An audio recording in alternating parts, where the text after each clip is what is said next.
Gwagwan my people, it's your boy Selector Gwan nitwa MC Florian musanze mubizi ko ibintu bimeze neza biko gwego rumeze neza. Uno munsi nabaze ni umutumire adasanzwe, umutumire mwayi mwifuza kumenya byinshi, umutumire yaradukoreye ibintu biteye ubwoba, umutumire aturyoheye cyane, umutumire yaraturyoheye cyane atuzanira abantu batandukanye muri yacu ya Cibitoki.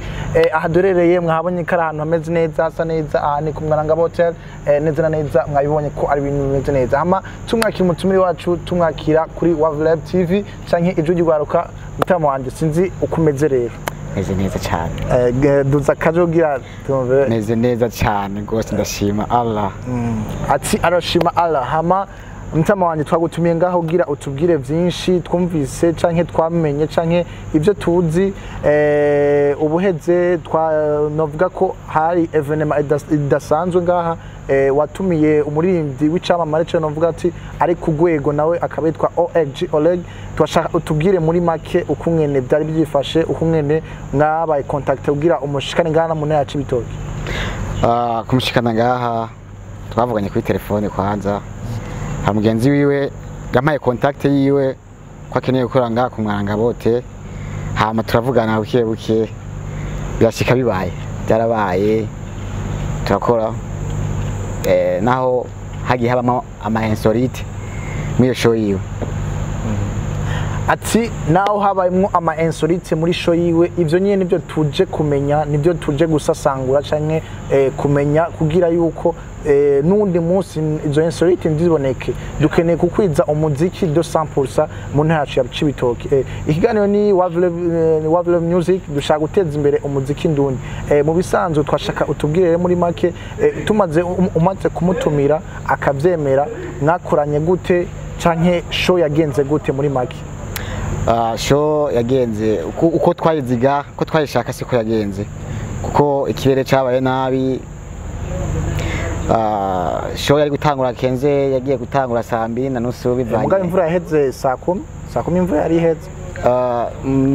Nivyo byarimwo kuko abatumire bamaze kubona imvura baze ko ikirori gitangura saa 9 yarabakanze ndeje yarabakanze dufate ko abari kuza sibo baje.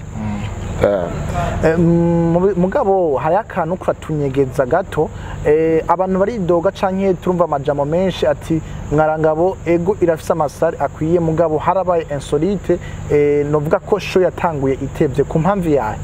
Impamvu harabaye urubanza tutaye twiteze, hariho urubanza tutaye twiteze bivanye nuko bene urwo rubanza bari batubwiye ko 17 bazoba bahejeje, ariko byahavuye bigera saa 11 nuko byagenze. Iyo show nije nabaye mu MC ndibuka ko natanguye evenement igihe cy'isaha 2 zirenga. Mbega abo insolite yabaye kuri olegue canke yabaye kuri bene rubanza rwa mariage? Insolite ishobora kuba yabaye kuri jewe ubwanje. Jewe ubwanje we watumye ko olegue? Natumye ko olegue kuko wewe yaje aziko aje gutangura kenze gitangura mu ijoro saa 2. Urumva ko insolite iyo ari kuri jewe nje mfise ikosa. Bo igikurikira abandi baridoga canke abantu baridoga ati tumaze guhera ngaho nyine evenement igatangura canke igiteramo gigatangura bwije, abantu mwararonse abantu canke byagenze gute? Oya ntago twabarose kabisa, nta bantu twarose nkuko nawe wabibonye ndazi niho wari uri. Mugaje apari wanje kuba nayo ndahari mugabo abantu bayido 70%, mugabo hageze ko olegue aririmba hasigaye nka 50%. Olegue hari ashitse ku Marangabo, hari ikibazo sinzi yarafitanye abantu yaratevye kuza ko ico kibazo, abantu bararambirwa batangura kwidoga ko bazi ko olegue twabahenze ko atabuza kuza, bataha kubera bari bamaze kumenya ko twababeshe, ariko siko byari biri. Nico kibazo yagize olegue naco sino kivugira ngaha sinzi. Ico kibazo nico nyene twashaka kumenya, mugabo twarabonye evenement maze gutangura, twarabonye igipolisi cinjira n'uwundi muntu tutazi gitumbera neza na neza ku muri chambre OEG yararimwo, tubona barinjiye muga ntitwamenye iyo byava niyo byari biri. Bega biboneke ko iyo insolite byavuye kuri OLG canke mwarangabote yayoganze tumaze kubona igipolisi n'uwundi mugabo bari imbere bashoreranye muri chambre OLG yararimo. Iyo insolite ni ya OLG olegue si ya mwarangabo deja mwarangabo iyo insolite ntayizi ahubwo nuko hari abantu bari bafitanye amacimbirane na olegue bamaze kumva ko olegue ari ku mwarangabo niko guca bamutera nyene ku mwarangabo bituma na show iwacu imera nk'itagaranti gatoya. Nico kibazo cabaye. Nico kibazo. Bo aba bantu none mwabashije kumenya abaribo bafitanye akabazo. Ego. Aba bantu nabo kuri Edite Uganda. Nabo nyene. None mwashije kumenya imvo n'imvano gusa nabonye ko byahavuye bihera muga mwabashije kumenya imvo n'imvano aho byahereye canke ibyo bari bapfuye. Bapfuye ko olegue yabemereye show le premier hama barakoresha ama dépenses hama ntiyaza le premier kuri bonane ntiyaza niho rero guca batanga waharura dépenses zose bakoresheje baca bazimushira ko olegue ko ategereza kuziriha. Ayo ni makuru niyo mfise jewe sinzi ko nabandi ariko bayafise je ndiko ayo makuru niyo mfise niyo nagerageje gutohoza ko nayo mbonye show yanje baye nabi nagerageje gutohoza icabitumye cyose namfise ko yarafitaniye show kuri Edite le premier ntiyaza. Bo jewe nagomba rero usabe ikintu kimwe abarimvye b'abarundi baje gutegura nk'ibiteramo urumva ko insolite OLG yaje gukoresha igiteramo mu mucibitoke kuri mwarangabote yasanze afise n'indi insolite ngaho umva ko cace kibi kibazo cyo konona show nigiki wosaba rero abaririmbyi. Ikintu savye abaririmbyi nuko bopanga show biteguye atagusiba kuko bijya bintu birahomba mushiramo birahombesha cyane gose kandi nk'umu artiste akora ibintu nk'ivyo vraiment barakwiye kwisubirako kubera si ishusho nziza mu bisanzwe si ishusho nziza arakwiye kwisubirako mu majambo make.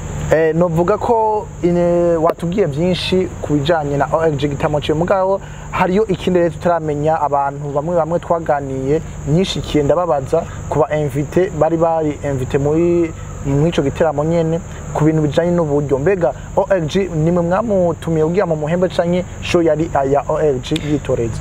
Show yari ya OLG olegue twebwe nta dépense nimwe twakoresha twe twari gusohora ibinyobwa gusa wewe byose akimenya nta mutumire nimwe twamutumye byose niyo yimenye byose kuba bidogaye ntibidogere mwarangabo bidogere olegue kuko niwe asa n'uwabatumyeko. Mu bisanzwe wumva aba invité maze bayenze bidoga wumva bidogera mwarangabo kuko OLG ugeze umwanya nta kinga ku mwarangabo none ikintu kimwe cyo bagihari mbega wo akama umubwira kubijanye n'igiteramo akama umutera n'undi munsi muzokwane neza.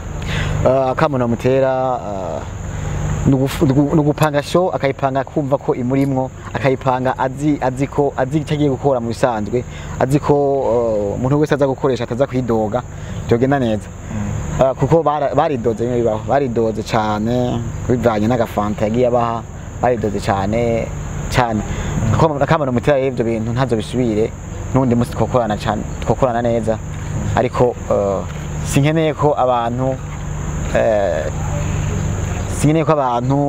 abafana mu nta cibitoke bokwama bidoga ifo ko twohindura. Merci beaucoup mwakoze cyane kuduha umwanya wanyu tubibutse ko ari DJ Chuma niwe sanza vugiza mwarangabote n'undi munsi nibaze ko muteguye evenement muzobasha gutubwira uko ngene ko biragenda cyane gose antukamura ababanyi biroroshe cyane kandi murakoze cyane. Muko mutegura karundi wahe muririmbyi mutegekanya gutumira dutumira n'abantu bo ngaha mu cibitoki nibo tubatumira bo bitwa gafafa nibazo evenement ikurikira ni wiwe ego hama uwundi mustare ari ku rwego muzo hava mutumira kugira iyi interview yayumva azovuga ati naye nteda kwitwara uko uwo mushaka mu nta cibitoki ko acaza kugira azo bandanye baryoheye. Ndifuza cyane D1 ndamwifuza cyane kuko sitaki na mapenzi kuko aba fans biwe baragerageza kuduhimiriza tumuzane ndamwifuza cyane. merci beaucoup mwabyumvise rero mwabyumvise ko ari byiza mwabyumvise ko bikugwego rushimishije twari kumwe na DJ Chuma niwe asanzwe avugiriza ngamwanga batse gushikanaho agutambisha nimbura kimuga ukazunzagiza neza na neza nitwa MC Flock yatuze dusubira ku munsi wejo ndabaziniye kandi no mu invite yari mu gitaramo ca OLG atubwire rero hama merci beaucoup tuzosubira ciao ciao